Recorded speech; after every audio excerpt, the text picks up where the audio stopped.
โอเคเนาะวันนี้เอาลองมาทดลอง Messenger เนาะปัญหาที่ว่ามันเข้าฟังเสียงบ่ได้อย่างนี้เนาะกดฟังเสียงสิบ่ได้กดอะไรก็บ่ได้เสียง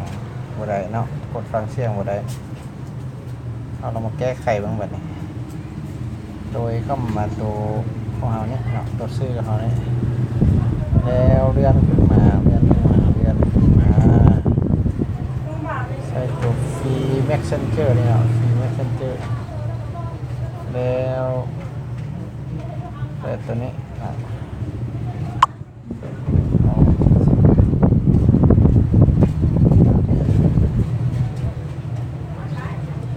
เปิดแบบปิดเปิด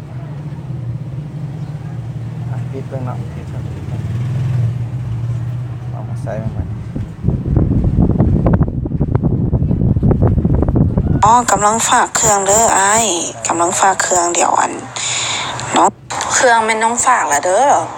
หารับโทรศัพท์ได้เลยโอเคเลยถือว่าจบคลิปนี้เนาะกด subscribe ให้เลย